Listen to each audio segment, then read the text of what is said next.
It is easier to look at someone and decide in our minds that they are different from us. It is very easy to look at the behavior in an individual and tell ourselves that I'm not like that. How many times have we gone into a grocery store and seen a young child throwing a temper tantrum and just shake our heads? I, for one, can attest to watching a child misbehave in a grocery store and then glare at my children telling them, I wish you would show your behind. However, it is imperative that we take an inward look in ourselves and ask, how different is that child from mine, and how different is that parent from me? Polarities are different perspectives of the same thing. They are simply different sides of the same coin. And although that child yelling and stomping his feet in the grocery store was not my child at the time, that child talking during the latest adventure movie at the cinema cafe show was my little one.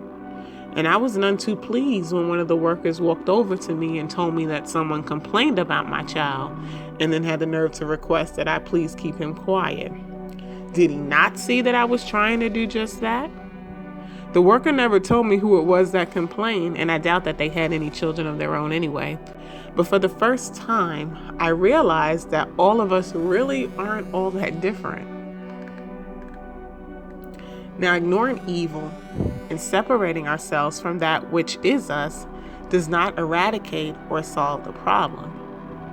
Just as we have masculine, we have feminine. And just as we have positive, we have negative.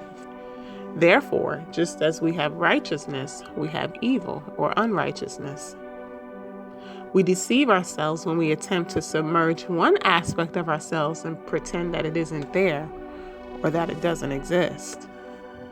For in doing so, by failing to acknowledge this aspect of who we are, that aspect is given the power to grow and develop undisciplined and without guidance until it grows into something so far removed from the original, it is difficult to imagine it ever being a part of us.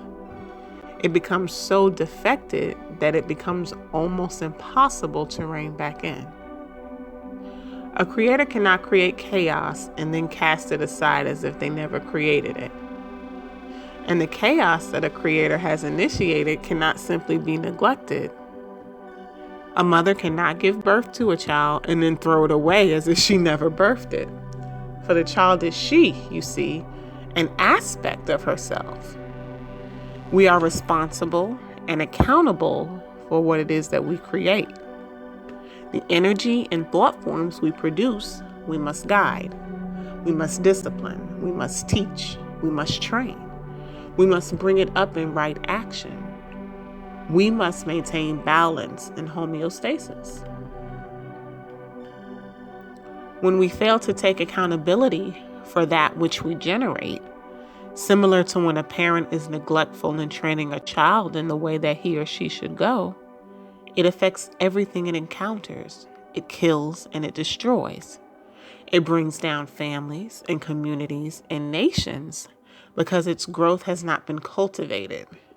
It hasn't been taught love with discipline. It hasn't been acknowledged. Rather, it has been rejected and ignored.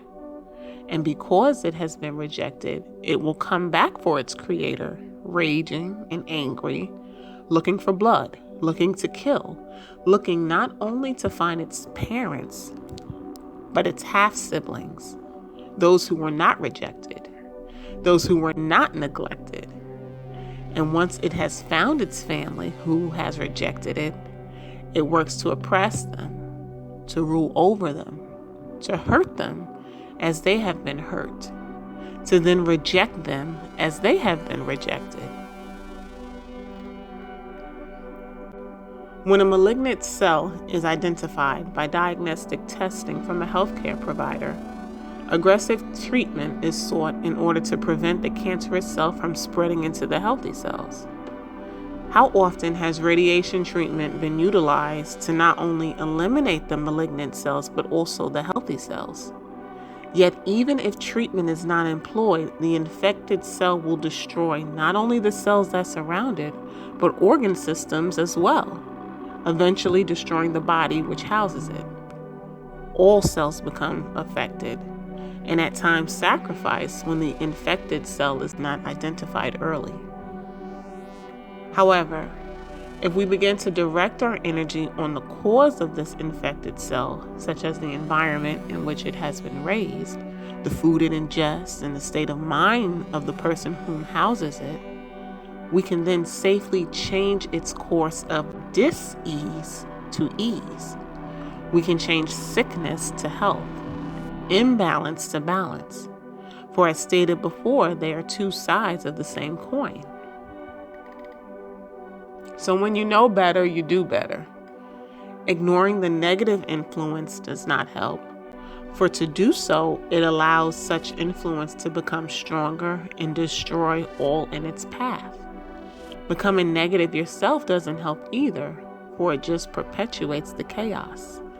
It must be acknowledged and merged with. It must be balanced.